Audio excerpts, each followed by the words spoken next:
on the News Channel 5 network. This is Open Line.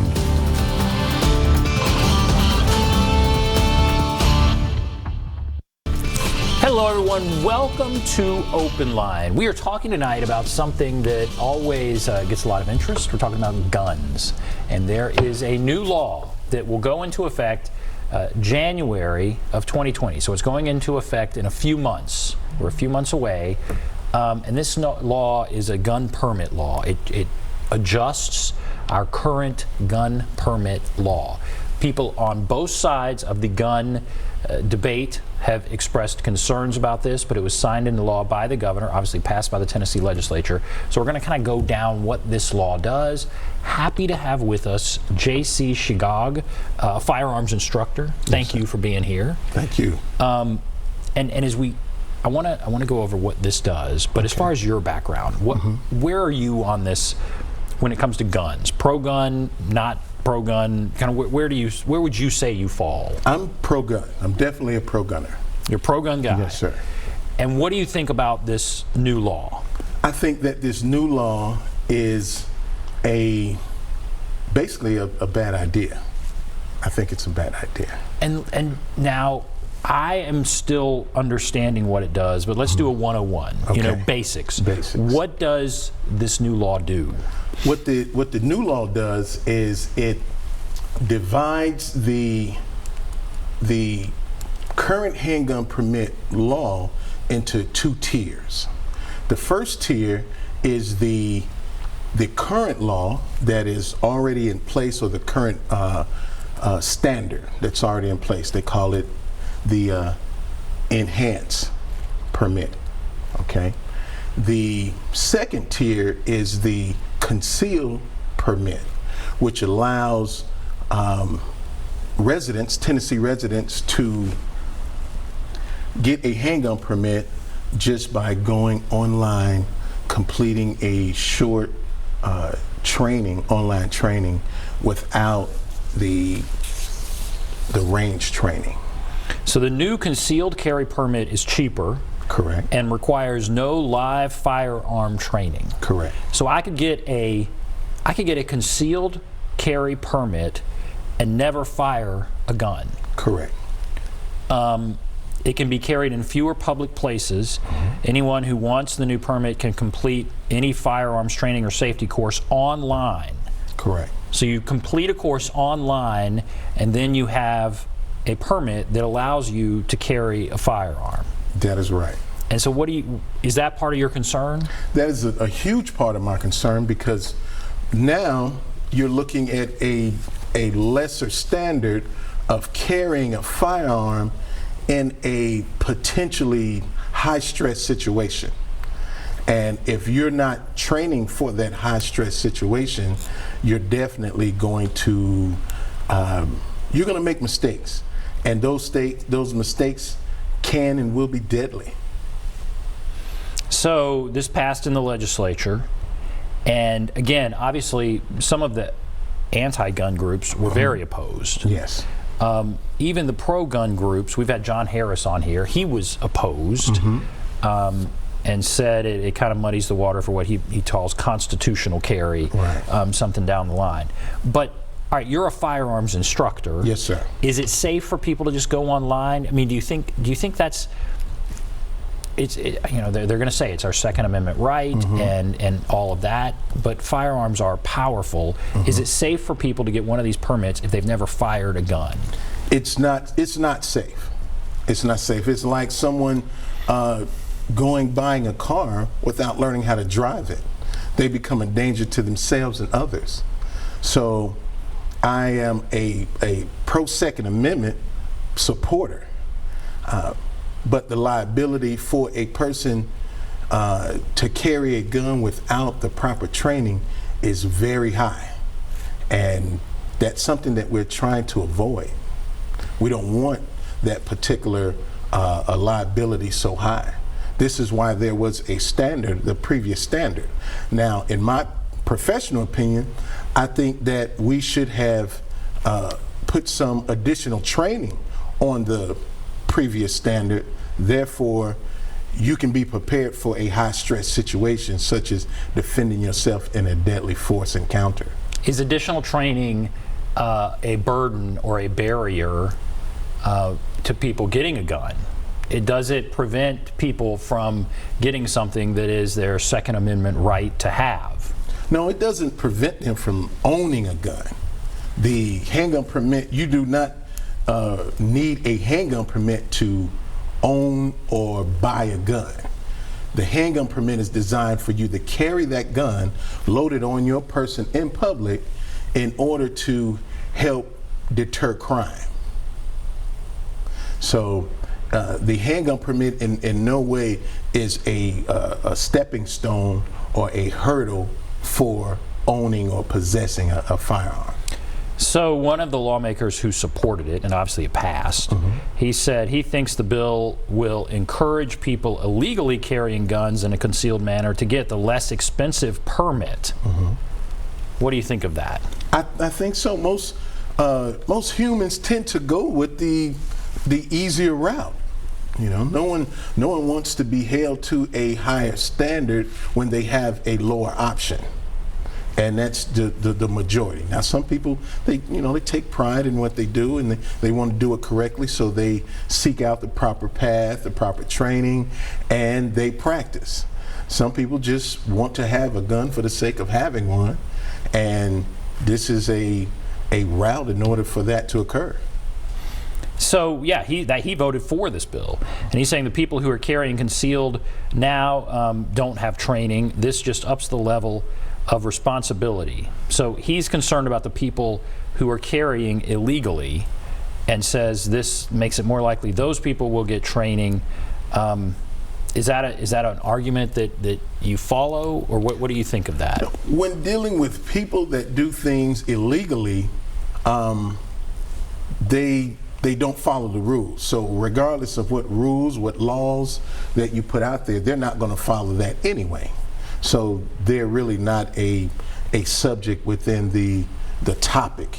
It's those of us who are law-abiding citizens, those of us who really want the ability and the permission to carry. So those are the ones who fit into the subject matter. So you're a firearm instructor. Yes, sir. Are you concerned that it hurts your business? Is that part of your concern here? Will fewer people be getting training and fewer people need firearms instructors? What about that? I do. I think that fewer people will initially not be trained until something bad occurs. And that's usually when a lot of people get their handgun permit, because something bad has happened to them or someone they know. So they say, oh, I have to go and get my handgun permit. So the same thing is going to occur with the training. They are going to see that they're not capable of hitting what they're aiming at in a stressful environment, and they'll seek the training after that, but that might be too late. So why do you think, were you up there when this bill was being discussed in the legislature? Were you up there saying, don't do this? Were people you know up there? How do you think this passed? I don't know. I have no idea how this passed. Quite a few of fellow firearms instructors were there. A few police chiefs that I know, they were there. And it was like words being fell on deaf ears, you know. So. If the gun lobby wanted it, I would say that there were probably lawmakers who were afraid to vote against it. Was this supported, do you know, was this supported by the NRA? Was this supported by the gun lobby? Yes. From what I've read and seen in some of the publications, that the NRA did support this bill. Most of them are looking at this bill as a stepping stone to constitutional carry. My opinion is that they should have just went straight to constitutional carry, because now you're looking at the state allowing a lesser standard to carry the same weapons, and that can provide a lot of liability. And again, John Harris, Tennessee Firearms Association, we interview him on this show. He supports constitutional carry. Yes, sir. And that was his argument, that they should have just gone straight to it, that this bill was kind of jumbled and they don't really know. He didn't support it and he didn't know why they passed it. But tell us again, what is constitutional carry? What would that have done?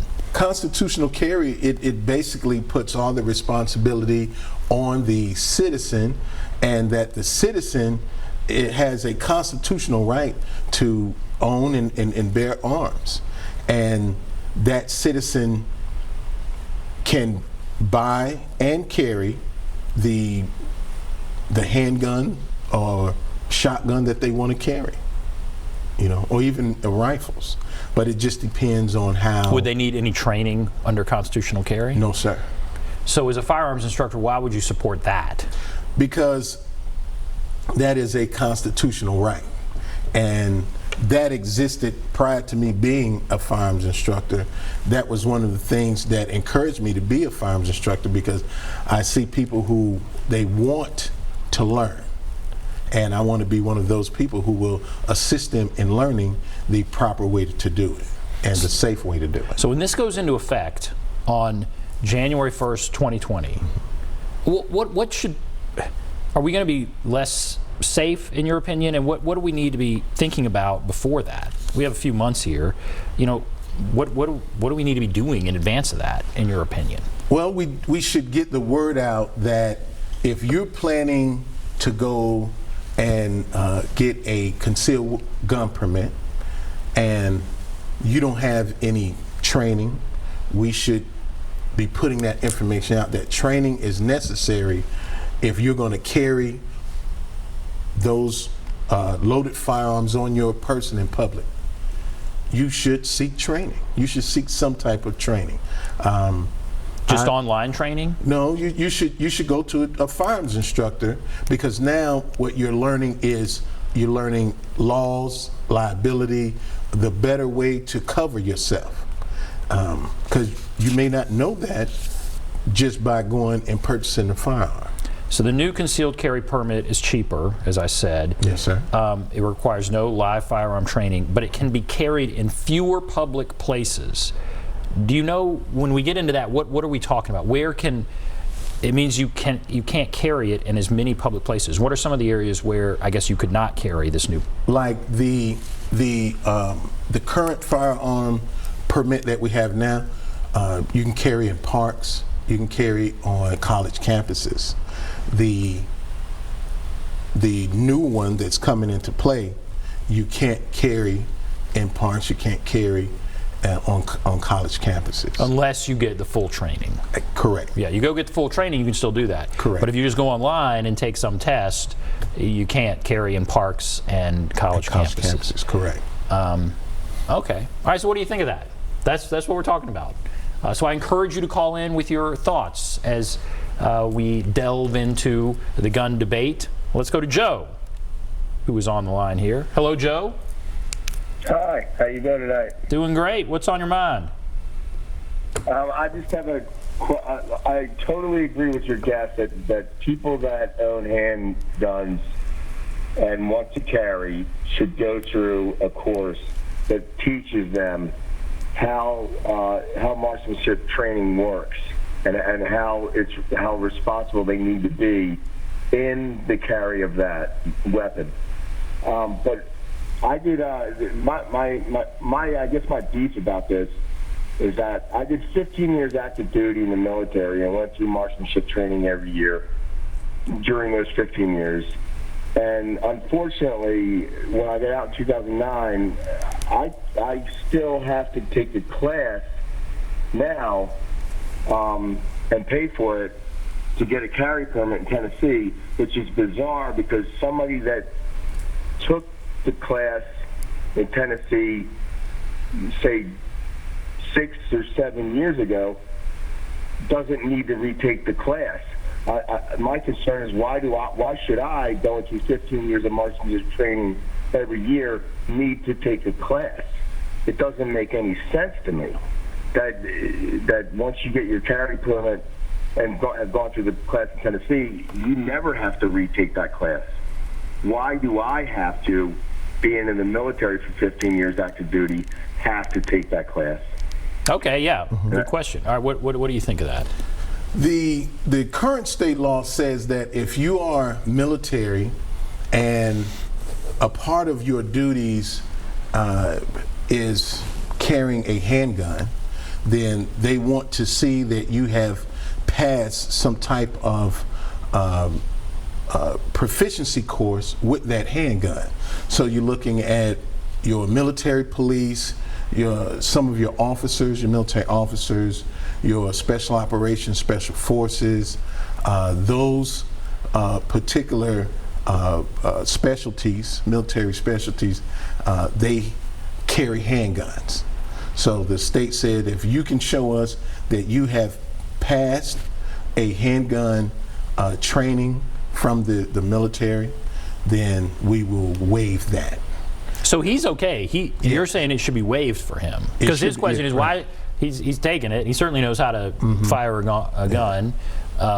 Why should he have to take a course? You're saying he doesn't have to. I'm saying that he doesn't have to. If he can show that he has taken and passed a military handgun course, then he don't have to take the firearms portion. He still has to go through the laws and everything. The laws. Would that be the online portion? Does he have to go through the online thing? Well, as far as what we have now, he'd have to do it in person. Oh, okay. But after the first, then he could just do the online portion and submit that proof of training, and he'll be able to achieve the enhanced handgun permit. All right, we're talking with firearms instructor JC Shegog about this new law. It's going into effect January 1st, 2020, next year. And what do you think about this new law? We have a couple people on the line. James, Linda, hold on. If you want to call in, there's the number. There it is right there, 615-737-PLUS, 615-737-7587. Take a break. We'll be back right after this.